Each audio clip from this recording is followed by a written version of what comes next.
Welcome back to another episode of Titletown Talk. I'm your host, Jackson Tolliver. As always, thanks so much for joining me. Had to cancel the episode on Sunday as it was St. Patrick's Day. Figured I would take a day off for myself and, give you all a day off from listening to me ramble. But we're back. It is Thursday. We have all wins to talk about from the Celtics and the Bruins. The Revolution did drop another game on St. Patrick's Day. Their season now sits at 0-4. So we will get into all of those games, all of those results, and preview the ones coming up this weekend. I have a special guest today, Matt Doherty, host of the Wagon Podcast, co-host, I should say. One of my dear friends from Emerson College, who we've done a lot of work together. So he comes in to talk about the Patriots and their offseason so far. So looking forward to that discussion with him. All right, let's get right into it with the Celtics, who last night had a potential very, very, very potential Eastern Conference Finals preview against the Milwaukee Bucks. They won this one 122-119, just narrowly escaped. Playing the Bucks, they were without Giannis Antetokounmpo, their star player, but another star emerged in Damian Lillard. Had a monster game against the Celtics last night. Really started to heat up in the second half and late.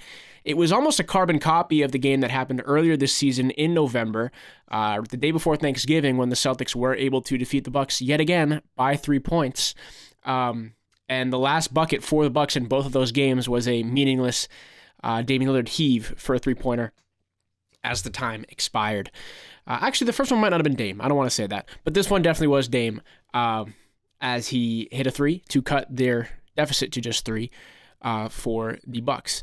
Now, for the Celtics, I thought this wasn't too good of a game, especially down the stretch in the fourth quarter. I shouldn't say down the stretch, because down the stretch they did execute when they had to. The Bucks were on a ferocious run for most of the fourth quarter, and the Celtics were able to regain their momentum, regain their confidence, and finish out the game strong. But the first half, oh my goodness, this was the most fun I've had watching a Celtics game pretty much all season. If you missed the game, what basically happened was Patrick Beverley, who is the NBA's probably second most notorious menace behind Draymond Green, came off the bench for the Milwaukee Bucks. It's the first time that we've actually faced him since he's been on the Bucks. He was dealt there in February at the trade deadline from Philadelphia, so we have played him this season when he was in Philly. But now he's on the Bucks, and he scores a couple buckets on Luke Kornet. Okay, for comparison, Luke Kornet is about a foot taller than Patrick Beverley, way slower. Patrick Beverley just hit some, he created some space on his own and hit some jumpers, mid-range jumpers. And he hits him with this kind of thing. I'm trying to, his hand is usually a lot lower than this. I'm just sitting down, so I'm trying to display it the best I can. He hits him with this thing, the too small, with his hand close to the ground, even though, yes, Luke is a foot taller than him. This to me is just, and Patrick Beverley does this all the time, and JB does it all the time, whatever. I like the celebration, but to do it on Luke Kornet, of all people, really, like that's the guy that you're going to flex scoring on. I mean, Luke Kornet is a third-string center, and he was pretty much the only guy that Beverley could score on, and he hits him with the too small. So for whatever reason, Peyton Pritchard got really offended by this and just went into bag mode. Him and Beverley were chirping, and Peyton Pritchard, oh my goodness, just erupted in that first half. If you haven't seen the move where he's on Gallinari, shot clock winding down, he's dribbling as fast as you'll ever see an NBA player dribble in the NBA, gets a step back with almost no space, and just buries a mid-range jumper in Gallinari's face. He was electric last night, 19 points, 3 assists, and 6 rebounds to finish it off. And those rebounds, he had to fight for them. A lot of them were offensive. A lot of them were hustle plays where he would come in. There was one where he came in on, I believe it was Brook Lopez. It was definitely a guy who was significantly bigger, which isn't hard for Peyton Pritchard on an NBA court. He's almost always the smallest guy on the court. But he goes up and grabs it, and Brook Lopez sort of drapes over him, and he's trying to get the ball, but Pritchard has it. And that was an offensive rebound. They called Brook Lopez for the foul, and the Celtics ended up with possession back. So Peyton Pritchard was huge last night. Really good, especially in the absence of Sam Hauser, his buddy off the bench. Hauser still dealing with that ankle sprain that we saw him pick up earlier this week. We'll get into that game and all the games that we've missed. But yeah, last night was just something else. He provided such a spark off the bench. This was the game. This was the most Marcus Smart game I've ever seen from Peyton Pritchard. And I mean that in a good way. I mean the great stuff you love about Marcus Smart, the hustle plays, the energy, the grit. And also there was some Grant Williams in there too from Peyton Pritchard as well. Some jabbing, some back and forth from the players. So this was a total playoff game atmosphere. The crowd was super into it. TD Garden looked packed. It was just a remarkable game to watch. Now, the problem is that Jason Tatum had 23 points at half, finished the game with 29. He went ghost for the entire third quarter and most of the second half until the very end of the game when he turned it on, scored 2 really big buckets in a row, iced 2 free throws at the end of the game to really wrap it up for the Celtics. But the problem is that obviously you want Jason Tatum to be more consistent in that third quarter. The Celtics were lacking Drew Holiday and Sam Hauser, some of their offensive weapons that they have. Obviously, Drew Holiday is more of a defensive player, but he's also one of the best shooters in the NBA. He's been one of the best shooters on the team so far. Both of those guys have been maybe 2 of the best shooters that they have in terms of their percentages. So missing those guys hurts. I really wanted to see Tatum take over in that third quarter, but the Celtics still got it done. They scored 69 in the first and then finished, let me do the math quickly in my head, with just 53 in the second half. So obviously their scoring output fell significantly. I don't know if there was complacency. This game, while it felt like it mattered, it didn't really matter. It was really just a statement win for the Celtics, who are now just 3 games away from clinching the Eastern Conference, that first seed. So again, in the standings, it didn't really matter too much for the Celtics. So maybe that's why you didn't see as much energy, as much heart in the second half as you did in the first half. But regardless, man, such a good game to watch. I loved it. But yes, they should have won by more, especially the Bucks not having Giannis. Now, yes, they were missing their starting point guard and Sam Hauser, who comes off the bench. I mentioned that. But still, Giannis is one of the best players in the world. Arguably, he's the best player that would play in this series. I'd say he's still a little bit above Tatum in terms of his scoring and his defensive abilities, just his overall game, obviously besides shooting. But I would say that Giannis still has a little bit of a leg up on Tatum. It's very slim, but he's the best player on the court for both teams, I would say. So, yes, if Giannis was playing, maybe the Bucks would have squeaked it out. But if Giannis was playing and Drew Holiday were playing and Sam Hauser were playing and it was a playoff situation, I don't know. I would still take the Celtics, personally. But this is looking more and more like an Eastern Conference Finals preview, especially after last night. The Celtics, I don't see them having really significant problems besides the New York Knicks if they end up being that 4th seed in the second round. I mean, you can never discredit Miami. If Miami does end up as the 8th seed, we're going to have a real battle on our hand, as I've mentioned on this podcast before. But I can't see anyone stopping the Bucks or the Celtics heading to the Eastern Conference Finals. I mean, both these guys are contenders. If Dame and Giannis can really get clicking and really get into a mode together where their offensive games are both working in tandem and they're both just cooking on all aspects, like if Dame Lillard plays the way he played last night for an entire game, and if Giannis can play at his peak for an entire game, it's going to be hard to beat that team for sure. I just hope that if this is the Eastern Conference Finals, it's going to be a blow for blow, just everyone at their best type series. I could easily see this one going to 7. Luckily, that would be at the Garden, and I think the fans would really give the Celtics the extra boost in that series. But yeah, I would love to see a matchup between these two teams. It would be such great entertainment, and it's looking likely, in my opinion. It's looking likely. Maybe Donovan Mitchell can take care of him. I hope the Bucks get taken care of before the Eastern Conference Finals because they're the biggest threat to the Celtics in the East by far. It's not even close, I don't think. So if Donovan Mitchell can, go God mode and take care of the Bucks in the Eastern Conference Finals maybe, or if the Knicks end up with that 3rd seed and Jalen Brunson just cooks them and maybe Mitchell Robinson and Julius Randle are able to come back from health and, put together a run, and OG and Anunoby as well, they could take care of him. But again, you never know. Also the Sixers maybe. Maybe the Sixers will finish with what seed would it have to be? The 6th seed or the 7th seed? And end up playing Milwaukee in the second round after upsetting the Cavs or the Knicks, and maybe Embiid will just turn into, prime Embiid and really give the Bucks a hard time. So you never know. I'm not predicting anything. To me, if you were asking me, I would say that this is the most likely outcome. The Celtics and the Bucks being in the Eastern Conference Finals. So we'll see. If it were the case, I'm still taking the Celtics, but I think it's going to be really, really, really close. Great game. Celtics didn't play great. They should have won by more, but it happens, especially when you're missing 2 of your best players that you rely on night in and night out. All right, the game before we had the Detroit Pistons. Celtics won that one 119-94. It was the first of 2 times they're going to play the Pistons this week. They're taking them again tomorrow night, which I'll preview in just a few minutes. Brown shined. Brown and White, both of them just did great. Derek White had a triple-double, the first of his career. I love seeing the excitement on him. After the game, they all poured water on his back, which is great to see, including Al Horford's son. Very wholesome moment there. But Derek White was shining. Luke Cornett, I was impressed with. He had 10 boards, looked fine. KP looked great in his return. I believe it was 20 points and 8 rebounds. So all good there.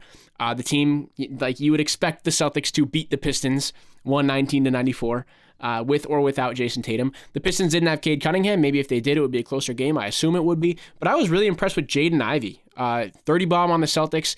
His scoring in transition, everyone knows it's remarkable, but it really got the Celtics sometimes. He's so fast, so good at finishing through contact. So I was really impressed with his game. Shout out to Julian Champagnie also. Sorry, that's the Wizards. I will talk about Julian Champagnie when I talk about the Wizards in just a second. But overall in this one, the other guy I want to mention is Jaden Springer. Now, Jaden Springer played a remarkable defensive game, I thought. That was sort of my biggest takeaway from this game, which was sort of a nothing burger because the Celtics are just significantly better than the Pistons, and you would expect them to beat the Pistons. But Jaden Springer, I thought, did really well defensively, had some really huge hustle plays. I really hope that he can get his offensive game to a level where he can actively contribute to this roster, because if he does, he's an electric player to watch on defense. I mean, any position, he's making the hustle plays, he's grinding for that rebound, he's grinding for the steal, always looking to pass out of a rebound. So really good stuff from him. I loved what I saw, and I would love him to get better at his offensive game. Peyton Pritchard, 23-7. This has been a remarkable week for Peyton Pritchard.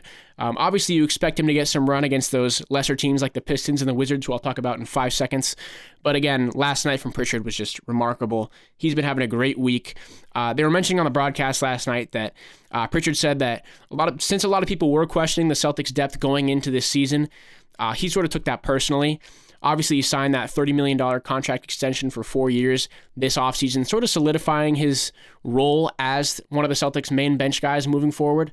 So just love to see that fire in him. Love to see him doing well this week. He's one of my favorite players on the Celtics because of the energy that he brings and the spark and just the pure offensive talent that he has. It's really, really impressive to see, which kind of reminds me of IT in a way. Obviously, his play style is different. He doesn't get to the hole as much as IT does.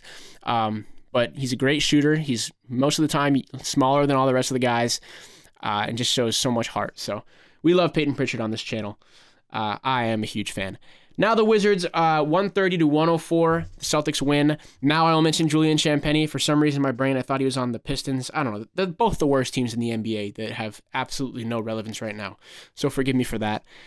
Julian Champagnie led the team in minutes. If you don't know who that is, even if you're a big Celtics fan, I don't blame you. Celtics signed him last year as they headed into their playoff run. Played only 2 games for the Celtics, but I was happy for him. He had a decent enough game, led with 36 minutes. He had 14 points and 8 rebounds, so good for him. Now the Wizards game was, of course, the Sam Hauser game. Finished with 10 3-pointers, just a couple shy of the Celtics record. He, in the third quarter, rolled his ankle on somebody on the bench. I'm not quite sure who it was. I think it was actually Tyus Jones. He just stepped on his ankle and rolled it. It wasn't his fault, but obviously had to go to the locker room. Hasn't played since that happened. But if you do the math, halfway through the third quarter, he had 10 threes. The NBA all-time record is 14. I think he would have beaten it. I really do. I think Mazzulla would have given him the run for the rest of the game, and I think he would have beaten it. He was hitting some tough shots, too, because Washington started doubling him. They were throwing different coverages at him, but they just hit him with some pin-down screens and just let him work, and he was working. I think he was 10 for 12, so he just missed 2 3-pointers. That's an absurd level of, hitting those threes at that volume. He is just a specialist, man. He is such a sniper from deep, and I'm so glad that the Celtics finally found their Miami Heat guy. And what I mean by that is, I feel like the Miami Heat with Duncan Robinson and Max Strus, they go get these guys that are so slept on just to do one thing, shoot the ball at a consistent clip. And the Celtics, after letting Max Strus go, Max Strus was originally on the Celtics and they cut him. And then he went to Miami and, did his thing and now is on a big-time contract with Cleveland. The Celtics have actually found their Miami Heat guy, which is Sam Hauser, who's consistently contributing on a nightly basis and doing his job, which is just hit threes. And he does it at such a remarkable level. I think if they kept him in throughout that game, I mean, they didn't have a choice. They had to take him out because he was hurt. But if he was able to play for the entirety of that game, I think he would have broken the record. So all the best to Sam Hauser. I hope his ankle gets better soon. I'm really looking forward to having him as a weapon in the playoffs. That was a great game from him. Tatum also dropped a 30-piece in this one. It's clear that it wasn't his game. It was looking like Tatum might go for 50 at one point, but this was the Sam Hauser game. He couldn't take it away from him. I mean, this was just the most tragic moment of the season so far, in my opinion. Taking that Sam Hauser record-breaking performance away from the fans. I really think he would have done it. I really do. So that was just an ultimate tragedy. Luke Cornett, another solid game, 14-6. Peyton Pritchard, career-high 13 assists. I mentioned he's been cooking all week, so this is great to see. Just one turnover with those 13 assists as well, so love that from Pritchard. Another shout-out to Jordan Poole on the Washington Wizards. I did not think he would be good. I have not liked what I've seen from Poole so far this season at all, but he had a 30-piece. He had 31 points. Good for him. He kept the Wizards in it for part of that first half. It was a decently close game, but it really only took one Celtics run to pull away, led by Sam Hauser and Jason Tatum, and that's exactly what they did. Once they got a big lead, they never looked back, and this one was another easy victory. Let's talk about the Phoenix Suns. Yes, it has been that long. A week ago today, the Suns came to TD Garden after the Celtics had just beaten them narrowly earlier in the week. And I mentioned that if Jaylen Brown played, because he was questionable going into the game, that the Celtics would win. And if he didn't play, they would lose. And based off the performance that Jaylen Brown gave, I still stand by this statement. He had 37 points on 14 for 23 shooting. If he's not playing and you don't have that stat line, the Suns probably get it done. Now, the Celtics were able to win pretty handedly, 127-112. That is a 15-point margin. But you never know. Without Jaylen Brown, they might have dropped this one. But this was a great game from Jaylen Brown. Tatum adding 26 of his own. So love to see that from the Jays. I love it when they combine for 50+. This one, let me do some quick math, 60+ in this one. So great stuff from there. Al Horford with a vintage game as well, 24 points. He did a great job in the absence of Porzingis, who I'm very glad to have back now, by the way, but it was a really good game from him. Drew Holiday, 10 assists. This is just a really, really solid team outing. But like I said, it was led by Jaylen Brown with that offensive eruption for 37 points. Three Suns starters were in, four were in 20 points as I'm looking back now. But none of them got over 30. So it was a good job not letting Devin Booker, Bradley Beal, Kevin Durant, even Grayson Allen get hot, right? Because that's how the Suns beat you. One of those guys gets hot on any given night. But they didn't do that. The Celtics did a pretty good job containing them, not letting one guy get a high volume of shots, because that's how Booker and Kevin Durant can get hot when they keep hitting those shots. So it was a good job sort of making them spread around the love on offense, and they were able to hold them. They had a really, really good third quarter, the Celtics did, to pull away. And they never looked back. So all wins from the Celtics. This is a potential finals preview, though. This Suns matchup. I know that people will call me crazy for that, but it is. I mean, if the Suns can continue to play at the level that they played at some points in this season, they beat the Nuggets just a couple weeks ago. Could they do it in a 7-game series? I don't know. We'll see. I still predict Celtics Nuggets as the finals. I think it's the most obvious prediction, but you never know. This could be a potential finals preview. You never know. The Celtics have the Pistons and Bulls next tomorrow night and Saturday night. Won't harp on these matchups too much. The Celtics should win both by 20. Now, luckily, while one of these games is going on, I'm going to be talking to Chris Forsberg, actually right before the Bulls game from NBC Sports Boston. Really excited to have him on the show. Definitely make sure you tune in on Sunday to hear that interview. We'll be talking Celtics. But yeah, these two games should be very easy. I'll take the Celtics by 20+ for both, and they will continue their win streak up to 9 games. Now, the Celtics weren't the only team in Boston to win all their games this week. The Bruins also putting together a little streak this week as we're heading into playoff mode, final stretch of the season mode. They got some great wins this past week. I'll switch the order for the Celtics I started with last night just because it was so exciting, but I'll start from the beginning for this one.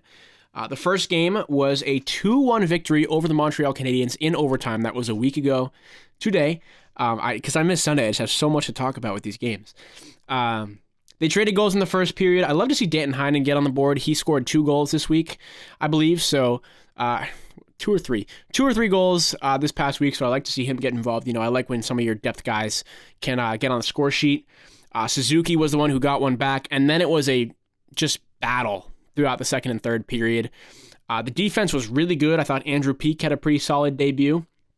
Defense was great because they didn't allow any goals after that first one from Suzuki.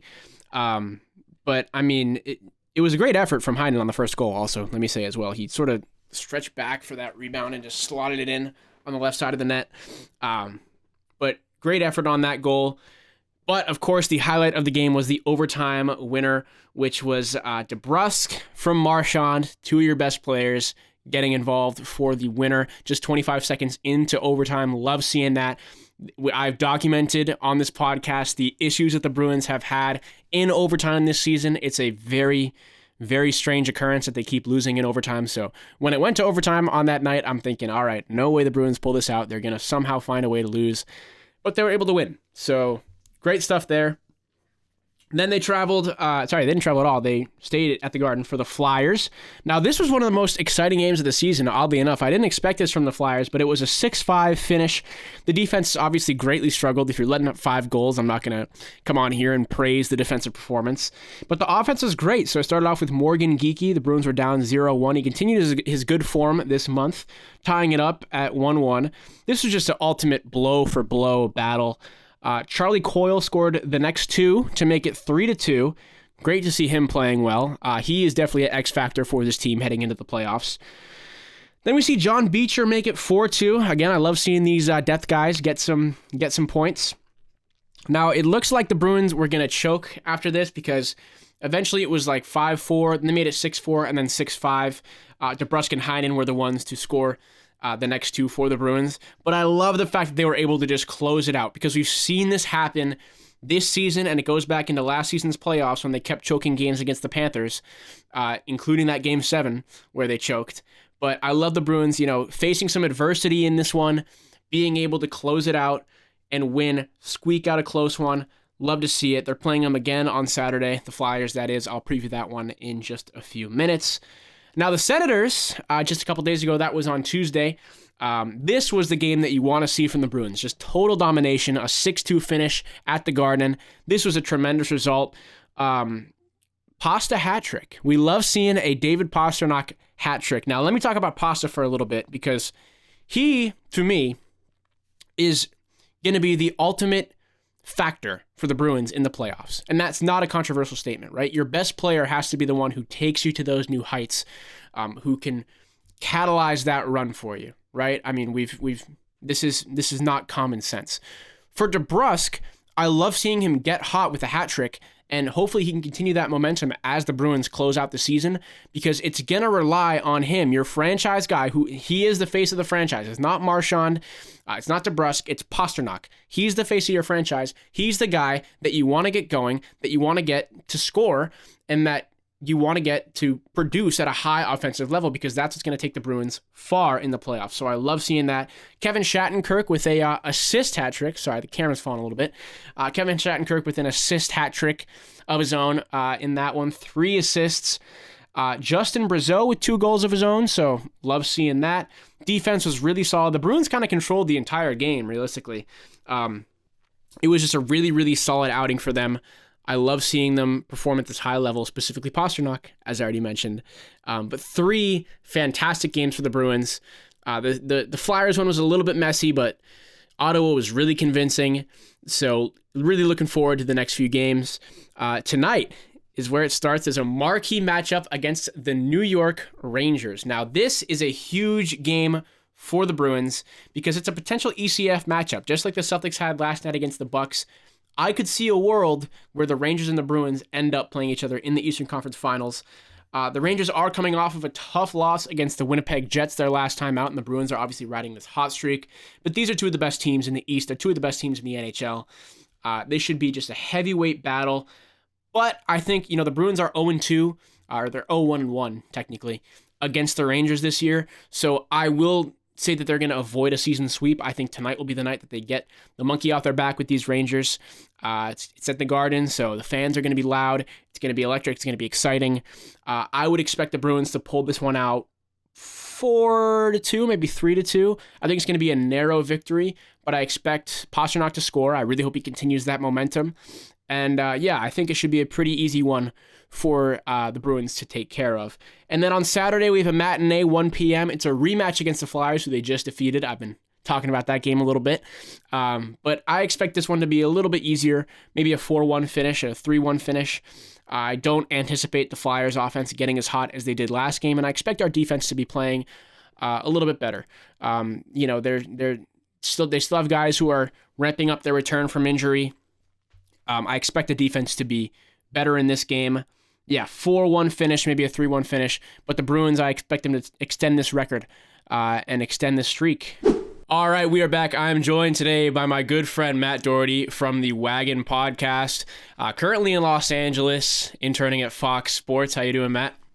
I'm good, sir. I'm good. Thank you so much for having me. Been sweet to see what you've been building over here. Oh, yeah. Appreciate it, man. Well, if you guys haven't checked out the Wagon Podcast, they've been going at it for a couple of years now, right? Couple of years? Yeah, like a year and a half-ish now, which is crazy. But yes. They do some great stuff. They talk about Boston sports. They talk about everything. So definitely check him out. Check out their stuff. But today we're going to be talking about, as you can see by his hat, he is a diehard New England Patriots fan. Grew up in Plymouth, right? Yes, Plymouth. sir. Yep. Yes, sir. Yep. Representing Plymouth. Represent. So as this offseason continues, we thought we would dive right in and talk about some thoughts. So I know most of your thoughts, I think, and the most interesting one that I saw you throw out there on social media that I want to pick your brain about, you think that the Patriots should take J.J. McCarthy at 3, correct? No. That's what you said on that's Instagram. Fake news. That's fake news. That's fake news. Fake news. I said the JJ link, it would have been in my opinion, the ideal plan for the Patriots to do was Marv at 3. Okay, and then JJ. Okay. JJ with their second round pick. Now that was like a month or two ago. That's when not gonna JJ happen. was still going in the second round, which I still believe he probably should be. Okay. Now he's going to get picked like top 10, which I think is a little crazy. So now it's just not it's not really overly realistic for where we're sitting. Okay, we'll set the record straight. Who do you want them to take at 3? Ideal world, if between May and Daniels and Marvin Harrison, which one would you love them to take the most? So it's been crazy. I have literally talked myself through every possible scenario over the last 2 months. It's been great because they just haven't had a third overall pick my entire lifetime. It's been very exciting. Yeah. Where I'm at today currently is I want Drake May. Okay. And I say that because Jaden and Drake, I've started to watch more and more of them. Now I'm at a point where I've watched a good amount of both of them. They both have things that I love and they both have things that I don't love. For me, it's just Jaden has a quality where he takes so many sacks.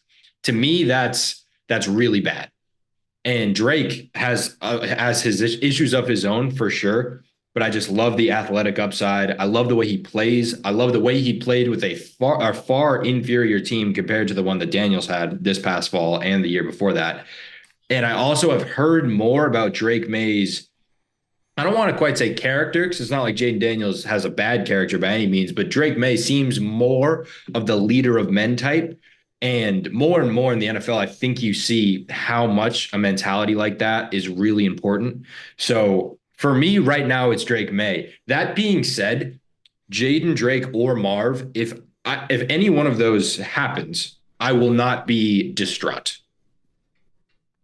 For me, I would be pretty distraught if it was Marv, because I think that Marvin Harrison is by far might be the best talent in this draft, but the quarterback is the most important position, and you need to address that first and foremost. I'm still a Daniels guy because I think the numbers don't lie. Daniels has had a better season in terms of his numbers. Now, yes, I know he has better weapons, but it's like a huge difference. It's 40 touchdowns and 4 interceptions. Drake May is at, I can't remember off the top of my head, 27 and 13 or something like that. So that's a pretty significant difference to me. I think Drake May has better arm strength, but Daniels is definitely the better guy on the ground.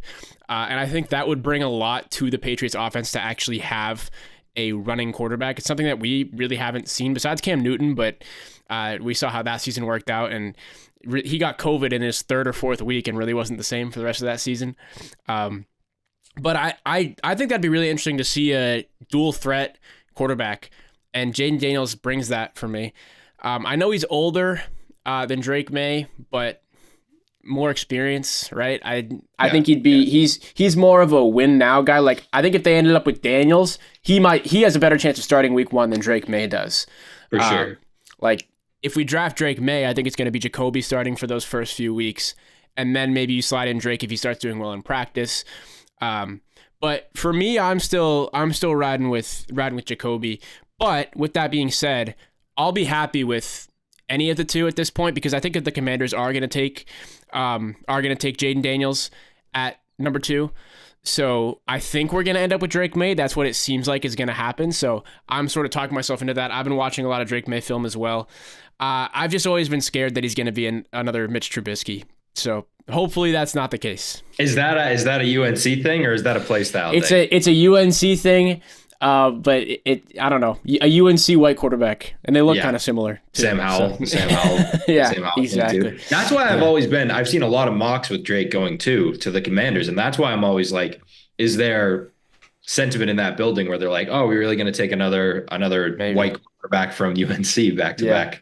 But yeah, the thing that's fun, and again, it's not that I dislike Jaden. I think Jaden's awesome, and especially his numbers are absurd, especially the way he takes care of the football. But the thing, like, either way, it's going to be exciting, which I'm pumped about, because these two, both of the way in which both these guys play the game is very exciting. Jaden, as you mentioned, absurdly electric on the ground and does have a really good arm. And then Drake just plays like backyard football basically quite a lot of the time. So either way, it's going to be fun, which I'm pumped. It'll be fun to usher in a new era, for sure. All right. A lot of talk about the Patriots trading for a veteran wide receiver. As it stands right now, I think you would agree this wide receiver room isn't good enough, correct? Yeah, it's pretty abysmal. So how would you feel about T. Higgins? Because I personally would love the move, and I think that they should 100% do it. I really like T. Higgins. I feel like I like him a little bit more than most, because I've seen some people be like, oh, he's not worth the price. I think he's really, really good. Every time I've watched him play, I'm like, this guy could be a 1. He just happens to play behind Jamar Chase. And he was elite at Clemson. I believe he was Trevor Lawrence's number 1 target there. I love T. Higgins. It's all just like, what is the asking price? Because I don't think, obviously, a first isn't worth it. I don't think a second is worth it. A 3 is where you can start talking me into it. Even that seems like a little much, but me personally, I would do it just to give whoever our guy is a little more faith and a little more support come August and September. I would do a 3rd round pick for T. Higgins. Absolutely. Just because of the situation that we're in. Now, if we're like in a vacuum, I'm not positive he's worth that much, especially just because the way draft picks are coveted in the NFL nowadays. But I would do it if I'm the Patriots. I would absolutely trade our 3rd round pick for T. Higgins. I think. Now, that being said, conversely, it is a deep wide receiver draft. But at the same time, we are so shallow at wide receiver. Like, the only guy I like in that room is Pop Douglas. I like Pop Douglas. I don't hate KJ Osborne. So I don't hate KJ Osborne either, but then I looked at a lot of Vikings fans, people who watch him like every week, and they're like, thank God I hate this guy. So that was a red flag to me. Like, the Vikings fans seem to not like KJ Osborne. So I thought that was a fine addition. I also don't hate on Kendrick Bourne, man. I know he's coming off a torn ACL, but if he can get back to the form that he was at, I mean, I think he's a good option as well. But again, none of these guys are wide receiver 1s. That's the problem. Exactly. They're all we have a room full of wide receiver 3s, maybe a couple fringe 2s. But T. Higgins for me would be the 1. I think he's good enough to be the 1, and I actually would trade a 2nd for him. And the reason why I say that is because it looks like the Patriots, I mean, I guess it doesn't look like anything. They haven't really said what they're going to do, but I would assume they're going to take a wide receiver at 2. A lot of mock drafts have that. Lad McConkey out of Georgia is an option that I've seen float around a lot. So yeah, exactly. But I would rather take a guy that can produce. And we all know that T. Higgins can produce, because like, if you take a wide receiver in that 2nd round, we've seen the Patriots miss on wide receivers. Then again, it was Bill picking them, but N'Keal Harry is a perfect example. Tyquan Thornton, I think it's too early to tell, but that's another 2nd rounder where the Patriots took a wide receiver. So I would rather take a guy that's proven to be an elite wide receiver. And to me, that is T. Higgins. I think he could easily be a 1 on our team. So I would trade a 2nd. If they can get him for cheaper, awesome. And then you use that 2nd on one of those guys we just talked about. But I'm really open to it.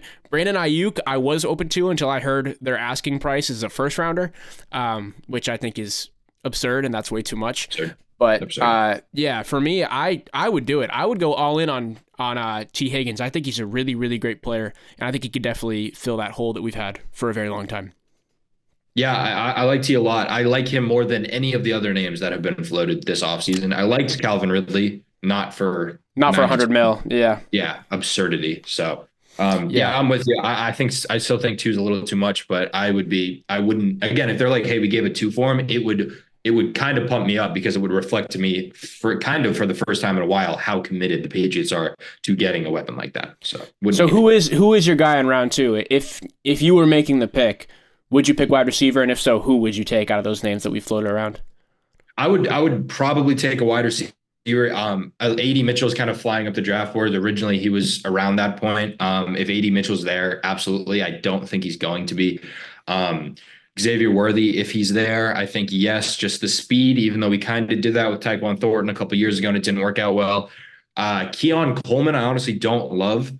He reminds me way too much of N'Keal Harry, his ability to, or his non-ability to get separation, just make the big play. So I'm kind of wary of Keon Coleman. But the kid from Oregon, I really like is Troy Franklin, I think his name is. I think he is really, really good, and he's sort of slated to go around there. That I would really like. Again, it changes if we get T. Higgins. I'm not sure if we need to take a guy that early or if we still have a pick, whatever. But if we don't do anything, I want a guy like that in the second round.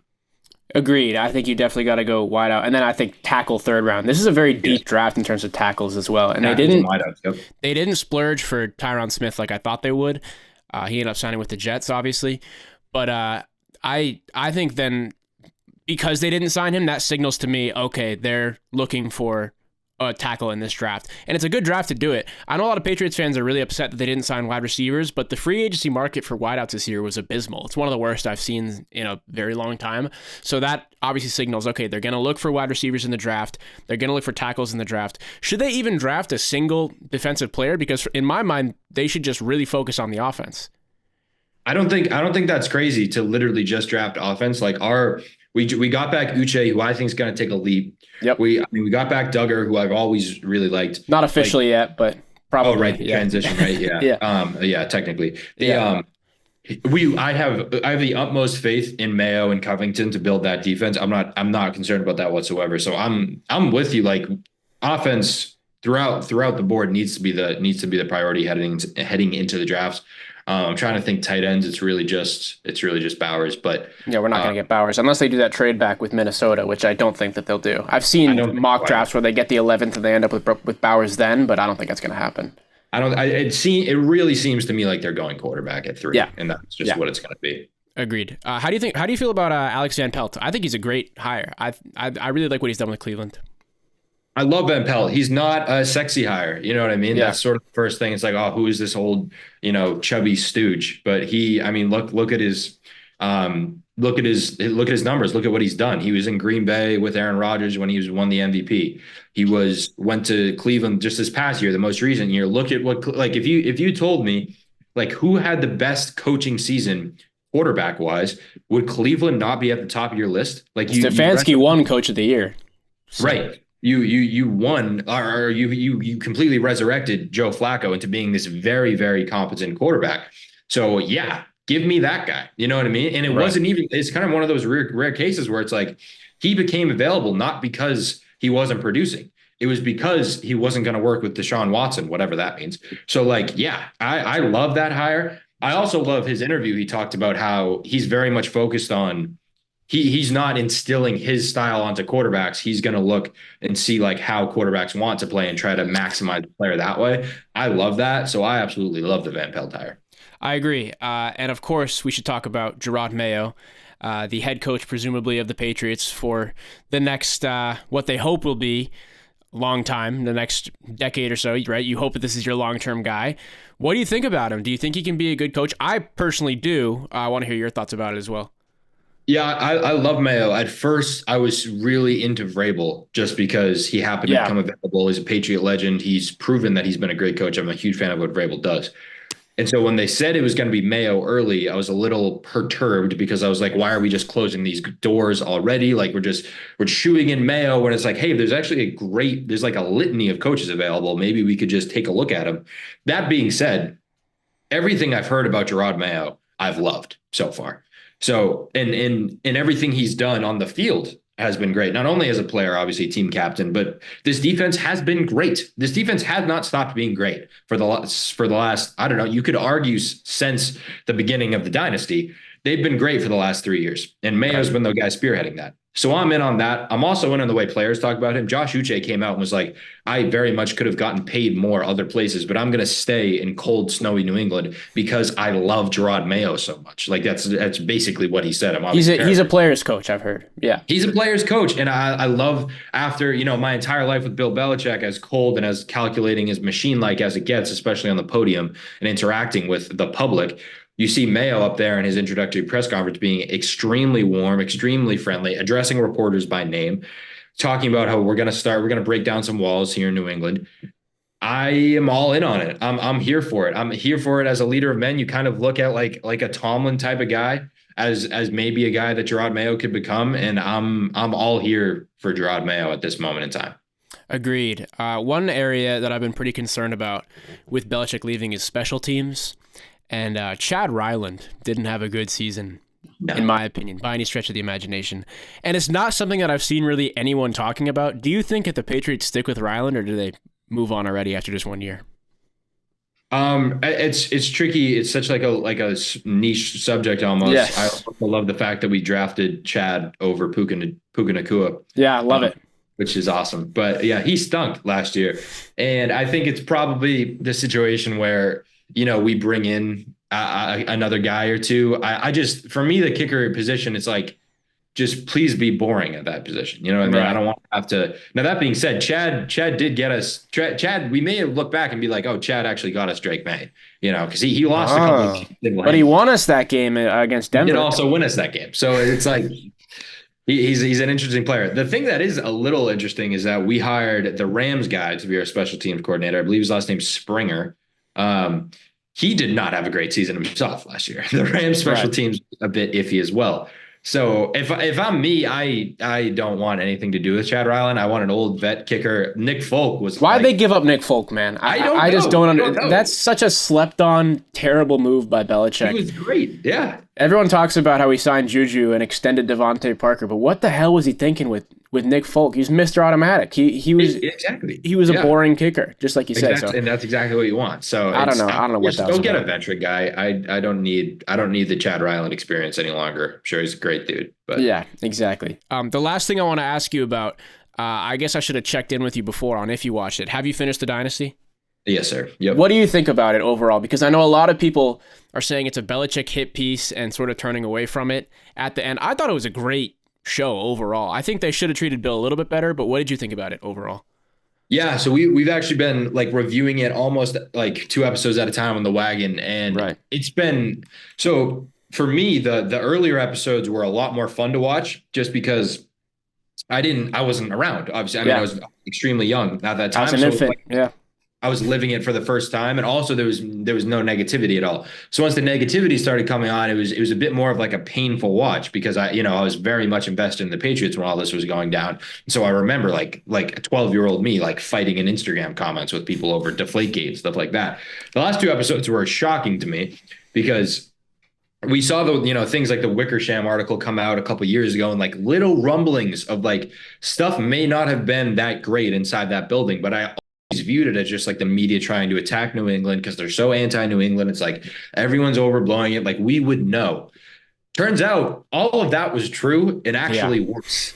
Like that blew my mind. Like Brady and Belichick didn't talk for like at least a year. Like that's insane. That's insane. And it really speaks to just like the greatness of Tom Brady. Like there's like it's sort of, there was at one point in the doc where they said like 2 alphas, like at some point they're going to, clash and split. It's like, yeah, that's true. But you could also you could argue that never even really happened with them because it was 20 years. Like Kobe and Shaq lasted like 4 or 5, right? Something like that. Jordan and Jerry Krause lasted 3-ish. Then he retired, then 3-ish again. So it's like, yeah, that happens. I don't even think you could apply it to this because it lasted so long. And Brady was literally like, no, I won't be an alpha just because of this. Then he finally leaves, finally goes and wins it in Tampa Bay. The thing about the Belichick hit piece angle to this is that, it makes Bill look terrible. And Kraft just flat out saying all this was terrible. Belichick had so many opportunities to just be a human. Like, it's not like if they didn't interview Bill, I would be pissed. Like The Right. Last Dance, a very valid criticism is like Jerry Krause is no longer alive, so he could not be interviewed. Mhm. And so it's like, how legit is this? Bill was interviewed and he just flat out was like, yeah, I don't know. Like, just Wouldn't so comment on it, or yeah, every I get single you. time sitting like this, every single time, where it's like, dude, like if you had just said, if you had just been personable, if you had just come across, like it wouldn't be nearly as bad. So there's that. There's also things like, I think it was Rodney and DMAC talking about how a lot of their stuff was cut. A lot of them praising Belichick was cut, which, yeah, that's a little bogus. But I just wish Bill had come across more personable. It's like he kind of did it to himself a little bit. Yeah, I see both sides of it, because Me I too. think that he was treated unfairly, and it's unfair to disregard him in terms of how that entire dynasty worked out. Because let's be honest, he made some bad decisions towards the end. He's somewhat the reason why we're in the situation now. If we had kept Brady and he had won his 7th ring with the Patriots, I think Kraft made the wrong decision. And I think that if you gave him some truth serum and interviewed him, should you have, listened to Tom Moore about not liking Bill Belichick at the end and got him a new coach, and sort of sided with him, would you have done it? And he would have said yes.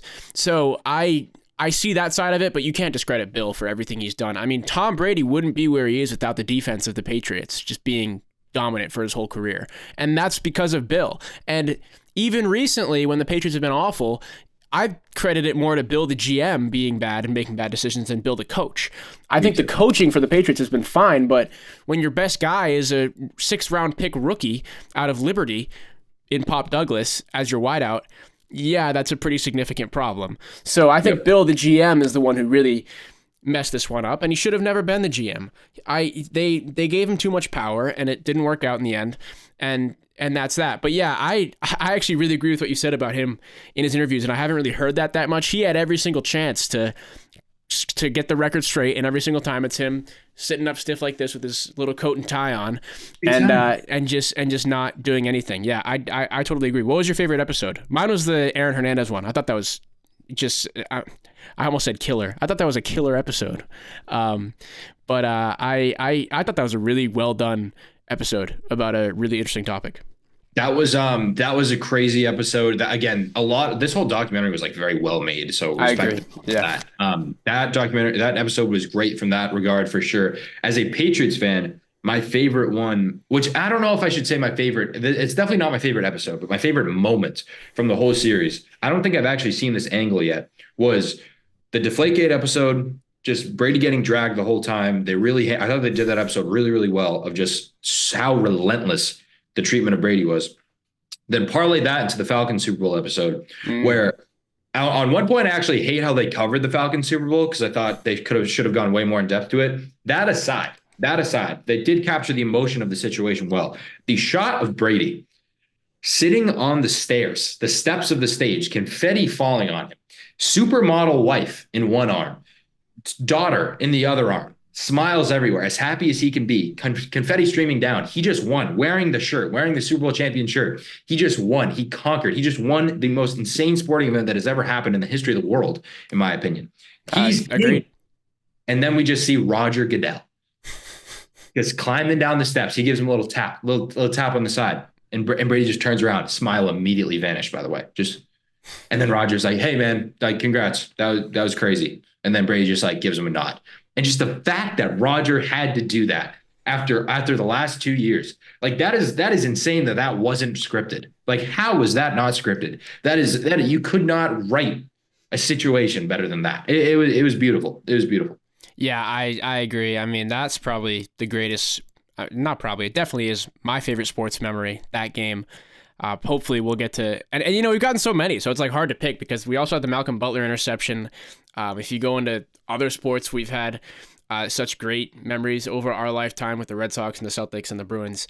But that's got to be number one, and I hope that we can get something like that again. Probably not with the Patriots anytime soon, but real quick, I will ask you before we go, Celtics locks for this title or what? I can't say it. Last year I was extremely optimistic. Now I understand It's been a completely different team, and it's been by far, it's been on the short list of my favorite Boston teams I've ever supported is this Celtics team. I love them. Like everything from the like Brissy YouTube content to like just their whole vibe has been unbelievable. All the different characters they have. I love Joe. I love Joe. I used to be, I was really skeptical on him last year. I love that dude. I just can't. I'm already in shambles. Like I'm already a wreck. Like I just need now. Last night, I don't know if you all watched last night. Last night was great to me because they've had these close games recently where I'm like, you're just letting the haters come out. Where it's like, and I'm with them. Where it's like, yeah, dude, you got to fucking close games. You know what I mean? Like, please close games. Like I know, like it's just been the whole thing. Last night there was a moment where JT, who hadn't really shot the ball at all, or hadn't shot the ball well in the second half, just decided, I think it was like under 2 minutes to go, where he's like, I'm just gonna score right now because no one is better than me on the floor. And he just spun on what I forget it was, got a really easily, tough I think, yeah, to kind of seal it. And I was like, good, yes, this is what we want. This is what we want out of you. So that's great that that's happening now. I'm pumped that is happening in March. That bodes very well for me come April and May. Yeah, it was that game yesterday was ugly, I thought, but it was so much fun to watch. Pritchard just had me so fired up with that first half. When Beverly's chirping Luke Cornett, which first of all, what a loser. Why are you chirping Luke Cornett when you're scoring on him? He's a foot taller than him and way slower. And that's the guy that you're going to pick on. You're going to pick on Luke Cornett. Right. I just thought that was so bizarre. What a loser move. Anyway, I already talked about it in this episode, so I won't get too into it. Matt, thank you so much for coming on the show. I'll definitely have you on again soon to talk Celtics as we inch towards playoffs. Definitely looking forward to it, but thanks again for coming on, man. Of course, got to get you on the wagon soon. Yeah, for sure. We'll do another crossover. But all right, man. I'll see you later. Now, again, we unfortunately have to discuss the negative. I think I already said this last episode, that it's been such a positive episode, and now we have to end on a somber note, but unfortunately we do. The Revolution, 0-4. They dropped another one on St. Patrick's Day. This was a real bummer. I really wanted them to win this one. Playing against FC Cincinnati, who are the reigning Supporters Shield champions, would have been a really good statement win to beat a team like that. But unfortunately, obviously, they didn't get it done. Finished 2-1. At least Giancomo Vrioni found the back of the net. It was kind of too little too late. I guess in theory they had time to finish out the game and end with another goal. I think it was in the 60th minute or so that Vrioni scored that goal. But that just made it 2-1. It was just a brutal series for the Revs because they dropped 2 goals in just about 2 minutes. And the second one was one they shouldn't have. It was off a stupid free kick that they should have had someone laying on the ground under the wall, but it just snuck right through it and ended up in the bottom corner. I don't blame Ravas for these ones. I understand a goalie letting them in, but Vrioni and Ravas, 2 of the guys who I've been ragging on throughout this whole podcast, this one wasn't their faults. I'll be honest. This was just an awful showing. I guess it's improvement because they scored a goal. Someone besides Carles Hill scored a goal in an MLS season, but this is just very bleak for the Revolution, and I'm distraught that they're 0-4. They now have the worst record in the Eastern Conference, and obviously you can't have a record worse than 0 wins and 0 draws. But are they the worst team in the Eastern Conference? Are they the worst team in the MLS? No, on paper they're far from it. They should at least be a top half team. This team should easily be qualifying for the playoffs with the talent that they have. So what's going on? Is it, all these games jam-packed into a small time where they also have the CONCACAF Champions Cup going on, so these guys aren't on their freshest legs? I know it's been a tough go these first 4 games. You're playing against some pretty good teams, so is that it? Is it the competition? Is it the lack of confidence? Whatever it is, they have to figure out something, and they have to figure out fast. I don't blame Porter for this, Caleb Porter, the new manager of the New England Revolution, because he's a winning manager. We've seen that before. I understand that the team is probably acclimating to his system, and which is obviously different from Bruce Arena's system and whatever the hell Richie Williams and Clint PA's system was that they implemented as the Revolution season last year started to fall apart. But I understand that it takes time to get acclimated to a new system, a new season, whatever. I don't blame Porter. What I do blame is the front office and the Crafts, because where did the money from the Petrovic deal go? They sold Georgi Petrovic to Chelsea last year for, I think it was $17 million. Where did that money go? Because it hasn't been reinvested. The guys that they've brought in haven't been expensive signings at all, or marquee signings. Like, we have significant needs on this team. Why isn't the front office splurging and getting some guys that can actually make a difference for you? In the reality, it's because the Crafts view the Revolution as just a side project, and they don't care about the success of the team. They really don't, because the Revolution fans are loyal. They'll be at the games regardless, and the success of the Revolution doesn't really matter to the Crafts. It's ridiculous, and I'm really upset about it, because you can't just take that money and take it as a profit. You have to reinvest in the team and get guys who can actively help you get wins. And to me, they're not doing that. I think to anyone, it'd be clear that they're not doing that. They brought in some defensive reinforcements, yes, with Mensah and Lima, and you go and get Ravas as a goalkeeper, but these aren't marquee guys. You need to bring in some marquee talent for this team if you're going to ship out. Georgi Petrovic is arguably the best goalkeeper in the MLS last year. He was an all-star. So why are we not compensating for his loss, which they got a pretty big check for, by bringing in guys that can help you win games? They're just not doing it, and it's why the Revolution are 0-4, because they don't have the talent. And like they do have talent, but they don't have as much talent as they should because of the money that is coming through the door. They're sending guys out and not bringing guys back in. So that's a problem for me. Regardless, with all that being said, this weekend I'm going to be there on Saturday as the Revolution face the Chicago Fire. Now, this is a game that you have to win. The Chicago Fire are an inferior team in terms of their roster, in terms of, if you look at last season's success, the Revolution had way more success. This is a team that you need to beat at home. I really hope that Gillette Stadium is packed full of fans. I know it might be cold. I know it might be raining, but we need energy. We need to give these guys some momentum, because this is where you have to start stringing together wins, right? You can't go to 0-5. You just can't. I know I've said it every week. You can't go to 0-3. You can't go to 0-4. Well, you really can't go to 0-5. And if they lose this weekend, you really can't go to 0-6. You have to eventually start putting together wins or even draws, just some type of result that the fans can be happy about, that the team can feel happy about, that the players can feel confident about, because it's a long season. Like, yes, it's 4 losses. It's 0-4, but there's a long way to go. We know that this team can get hot, because it's not too different than the team we saw last year, besides the obvious loss of Bruce Arena and Gustavo Bo, where they were able to get results. I really believe in this team still. I really do. I don't see why they shouldn't be able to make the playoffs, but this Saturday, yeah, it'd be a really good place to start against a team that I believe is inferior. I believe the Revolution can pull this out and will pull this out. I'm going to predict 2-1 Revs. I think the defense can easily contain the Chicago offense. So yeah, I'd go 2-1, maybe 2-0, maybe 3-1 for the Revs. I think this is the game where they finally emerge and finally get it done. Then again, I've said that most weeks, that this is the time the Revolution will get a result, and they never do. But hopefully, this is it. Caleb Porter gets his first MLS win with the team, and they start to gather some momentum and join the rest of the Boston teams in winning ways. Now, that is all the time I have for today. Thank you so much, as always, for tuning in to Titletown Talk. My name is Jackson Tolliver. Thanks so much to Matt Doherty of the Wagon Podcast for coming in and chatting with me. Good luck, Celtics. Good luck, Bruins. Good luck, Revs. We got Red Sox coming up soon as well. We will get into that within the next few episodes. Can't wait for opening day. Springtime is finally coming. So yeah, we're looking forward to it all. I'll see you next time on Sunday on Titletown Talk. Thanks.